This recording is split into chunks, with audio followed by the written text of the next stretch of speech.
여기는 캔자스. 한가로이 소파에 앉아 슈퍼맨 만화책을 보는 소년이 있었는데요. 그는 바로 만화 속의 슈퍼맨과 똑같은 이름을 가진 클라크 켄트라는 소년이었습니다. 클라크는 매 생일마다 친척들에게 선물로 슈퍼맨과 관련된 것들을 받았지만 그는 자신의 이름이 클라크 켄트라는 것을 마음에 들어 하지 않았는데요. 그도 그럴 것이 학교 친구들은 그를 괴롭히며 왜 슈퍼맨의 능력을 갖고 있지 않냐고 놀려대기 일쑤였습니다. 그런 클라크는 답답한 기분이 들 때면 등산을 가는 것이 취미였는데요. 그날도 다름없이 산에 올라 별빛을 보며 잠에 들었는데 악몽 때문에 잠에서 깬 클라크는 무언가 이상함을 느끼게 되고 곧 자신이 공중에 떠 있다는 것을 알게 됩니다. 잠시 당황한 클라크는 이내 신이 나서 하늘을 날아다니기 시작하고 그는 그렇게 자신에게 생긴 변화가 꿈이 아닌 현실임을 받아들이게 됩니다. 그런 능력이 생긴 뒤 그의 일상은 180도 달라져 버렸는데요. 자신을 괴롭히던 동급생의 공격을 보지도 않고 피하기도 하고 주말에는 다른 나라의 산으로 날아가기도 했습니다. 그 후 그는 자신이 슈퍼맨처럼 외계인이 아닐까 싶어 부모님을 떠보려고 하지만 결국 원하는 답을 들을 수 없었고 자신에게 생긴 능력을 누군가에게 털어놓아도 되는지 고민에 빠지기 시작했습니다. 시간이 지날수록 그의 고민은 깊어져만 갔고 심지어는 누군가에게 자신의 비밀을 털어놓는다면 정부에서 잡아가 실험을 할 것이라는 두려움에까지 휩싸이게 되는데요. 그런 고민들이 깊어질수록 그는 하늘에서 더 많은 시간을 보내기 시작합니다.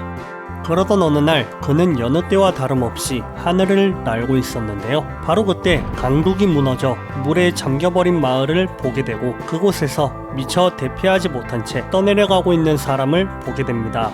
클라크는 그 사람을 구해주고 자신의 정체를 들키지 않기 위해 최대한 빠른 속도로 비행하여 사람들의 시야에서 벗어나는데요. 하지만 그의 노력에도 불구하고 다음날 동네는 하늘을 나는 사람을 목격했다는 화재로 인해 시끄러워졌습니다.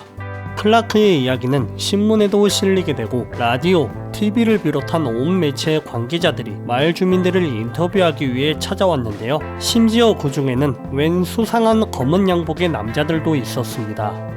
자신이 화제가 되자 클라크는 왠지 묘한 기분을 느끼게 되고 반면에 슈퍼맨 같은 능력을 지닌 사람이 목격되자 그를 향한 친구들의 놀림은 더욱더 심해졌는데요. 더 이상 참을 수 없었던 클라크는 자신의 정체에 대해 실마리를 찾고자 웬디라는 기자를 찾아갑니다. 그를 본 웬디는 그와의 대화를 녹음해도 되냐고 물어보지만 클라크는 이를 거절하고 어둠 속에 얼굴을 숨긴 채 자신은 어디서 왔는지 자신 같은 사람이 혹시 또 있는지 웬디에게 질문하는데요. 그의 질문에 웬디는 당장은 답을 찾을 수 없지만 자신이 조사해보겠다며 그 대가로 클라크에 대한 기사를 쓰게 해달라고 부탁합니다. 그 후로도 클라크는 해답을 얻기 위해 그녀를 찾아가는데요. 그런 클라크에게 웬디는 자신의 신문사를 통해 TV 출연을 하지 않겠냐며 그러면 부와 명성을 얻고 클라크의 정체에 대해 더 빨리 알아낼 수 있을 것이라고 제안합니다. 그녀의 얘기를 들은 클라크는 고민에 빠지게 되고 나날이 높아져만 가는 하늘을 나는 소년의 인기 때문에 TV 출연에 대한 생각은 긍정적으로 흘러가고 있었는데요. 그러던 어느 날 여느 때와 다름없이 웬디를 만나러 간 클라크는 그녀가 숨겨둔 캠코더를 발견하게 됩니다. 그녀가 자신을 속였다는 사실에 분노한 클라크는 배신감을 느끼며 캠코더를 폭발시켜 버리고는 미안하다며 애원하는 그녀를 뒤로 한 채 돌아갑니다. 그 후 며칠간 생각에 잠긴 클라크는 마침내 더 이상 숨지 않을 것이라고 결심하고 자신의 정체를 밝힐 역사적인 그날을 할로윈으로 결정하는데요. 그리고 그날 밤 그는 슈퍼맨의 코스튬을 입고 밖으로 향합니다. 마을에서는 할로윈 파티가 한창이었고 클라크는 타이밍을 재고 있었는데요. 그런데 바로 그때 그의 귀로 뭔가 딸깍하는 소리가 들리더니 벼랑간 큰 폭발이 일어납니다.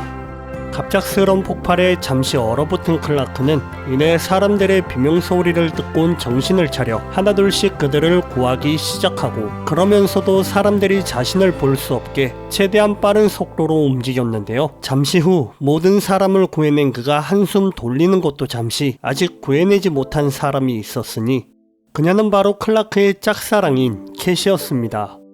클라크는 곧장 날아가 그녀를 구해주고 그녀는 그런 그의 모습을 보며 깜짝 놀랐는데요. 그리고 때마침 수많은 기자들이 모여 사진을 찍어대고 그렇게 클라크는 화려한 데뷔를 하나 싶었지만 그는 그곳에서 기자들 틈을 비집고 들어오는 웬디를 보게 되고 이윽고 그녀의 표정과 목소리를 통해 이 폭발 사건을 꾸민 사람이 그녀라는 것을 유추해냅니다.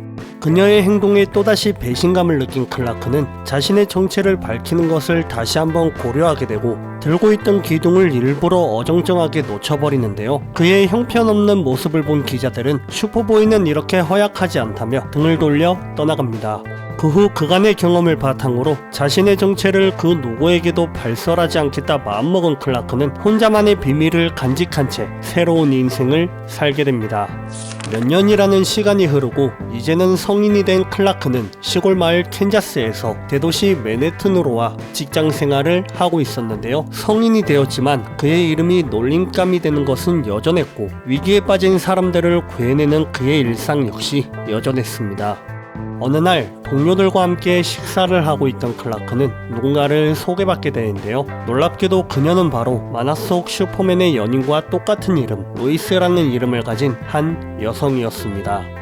클라크와 로이스가 한자리에 모이자 사람들은 박장대소하고 그들의 농담에 기분이 나빠진 로이스는 먼저 자리를 박차고 나가는데요. 이윽고 그녀를 쫓아간 클라크는 동료들을 대신해 사과를 하고 클라크의 이름을 아직 듣지 못했던 로이스는 그의 이름을 듣곤 놀라게 됩니다. 그렇게 운명적인 만남을 갖게 된 두 사람. 이윽고 그들은 연인으로 발전하게 되는데요. 그녀와 만남을 이어오던 클라크는 그녀에게 거짓말을 하는 것이 마음에 걸려 마침내 자신의 정체를 그녀에게 털어놓고자 마음먹습니다. 그러던 어느 날 하늘을 날고 있던 클라크는 난파되어 버린 보트를 발견하게 되고 그 보트를 인근 해변에다가 옮겨주는데요. 하지만 그것은 함정이었고 그곳에서 대기하고 있던 군인들에게 공격당하게 됩니다. 이후 정신을 잃은 클라크는 정체불명의 장소로 이송되어 유리관 안에 갇힌 뒤 웬 수상한 사람들이 그의 신체를 연구하기 시작하는데요. 시간이 얼마나 흘렀을까? 클라크는 마침내 마취약에서 깨어나게 되고 유리관을 부수고 밖으로 나옵니다. 마침 그 소리를 들은 군인들이 나타나지만 클라크는 그들을 가볍게 제압한 뒤 탈출하기 위해 발길을 옮기는데요. 이윽고 그가 그곳에서 본 것은 자신처럼 인체 연구를 당한 사람들의 시신이었습니다. 그 시신들 중에는 성인은 물론 심지어는 갓난아기의 시신도 있었는데요. 그들의 행동에 화가 난 클라크는 시설을 모두 부수고 눈에서 레이저를 발사해 불을 지른 뒤 밖으로 나옵니다. 누군가 자신을 노린다는 두려움에 휩싸인 클라크는 며칠간은 집 밖으로 나오지 않는 운둔 생활을 보내고 그 후엔 자신의 정체를 숨기기 위해 안경을 쓰기 시작합니다. 그리고 클라크는 위험성 때문에 로이스에게 자신의 정체를 말하지 않기로 하지만 그녀에게 비밀을 숨기고 있다는 것에 양심의 가책을 느끼고 그녀를 조금씩 멀리하게 됩니다. 그렇게 며칠이 흘러가고 여전히 사람들을 구하는 일을 하고 있던 클라크는 예전과는 다르게 조금 더 주위를 살펴보고 더욱더 눈에 띄지 않게 빠른 속도로 움직이고 있었는데요. 하지만 한편으로는 그 누구에게도 비밀을 말할 수 없다는 사실에 몸서리치게 외로움을 느끼고 있었습니다. 얼마간의 시간이 흘렀을까? 클라크는 용기를 내 오랜만에 로이스를 만나러 가고 그녀는 그런 클라크를 반갑게 맞이해주는데요. 그렇게 그들은 예전처럼 서로를 바라보며 하루를 보내게 됩니다. 잠시 후 클라크는 그녀를 안아 들어올리더니 그녀에게 자신의 셔츠 단추를 풀어보라고 얘기하는데요. 그 속에는 슈퍼맨의 코스튬이 있었고 그와 동시에 클라크는 그녀를 안고 하늘로 떠오르기 시작합니다. 그 후 어느 건물의 지붕으로 올라간 클라크는 그녀에게 모든 비밀을 털어놓고 로이스는 그런 클라크를 있는 그대로 받아들이기로 합니다. 그 후 많은 시간이 흘러 두 사람은 결혼하게 되고 로이스는 임신하게 되는데요. 그 소식을 들은 클라크는 기뻐서 날뛰지만 그것도 잠시 만약 자녀에게도 자신과 같은 능력이 있다면 어떡하지란 걱정을 하게 됩니다. 그의 걱정은 점점 더 커지기 시작하고 이윽고 클라크가 과거 정부 사람들에게 잡혀갔을 때의 끔찍한 기억마저 떠오르게 되는데요. 자신의 쌍둥이 아이들이 자신과 같은 위험에 처하는 것을 볼 수 없었던 클라크는 마침내 정부 사람들과 협상을 하기로 결심합니다. 그 후 클라크는 정부 사람들을 만나러 가지만 역시나 그들은 클라크를 공격해 오기 시작하는데요. 하지만 데뷔를 하고 있었던 클라크는 그들이 가지고 있는 카메라, 녹음기, 심지어는 위성까지 모든 기록 장치를 파기시켜 버립니다. 잠시 후 클라크의 앞에 그들의 대장이 나타나고 클라크는 그에게 대화를 요청하는데요. 만약 자신을 쫓아다니는 짓을 하지 않는다면 자신이 가끔씩 정부의 일을 도와주겠다고 제안합니다. 하지만 그의 제안에도 불구하고 그를 향한 공격은 멈추지 않았는데요. 그들의 공격에 정신을 잃어가던 클라크는 이내 로이스와 자신의 아이들을 생각하며 다시 정신을 부여잡고 현장에서 탈출합니다. 다시 일상으로 되돌아온 클라크, 협상이 실패한 그를 로이스가 괜찮다며 위로해주고 클라크는 그녀와 점점 불러오는 그녀의 배를 보며 마음의 위안을 얻고 있었는데요. 하지만 아이들의 안전을 포기할 수 없었던 그는 다시 한번 정부와 협상에 나서기로 합니다.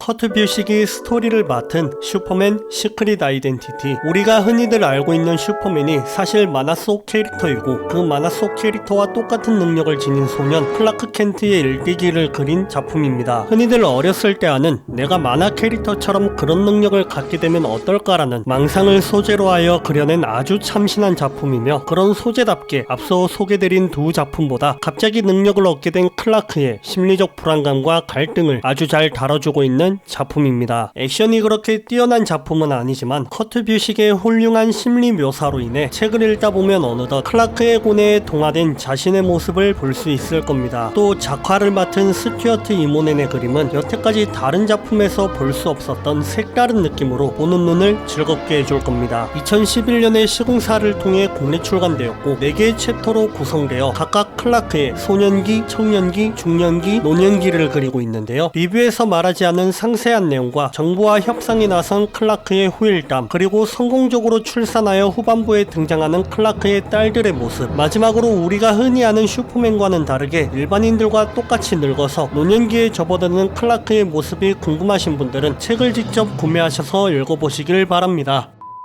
지금까지 대공방이었고요. 재밌게 보셨다면 좋아요와 구독 눌러주세요. 그럼 좋은 하루 되세요.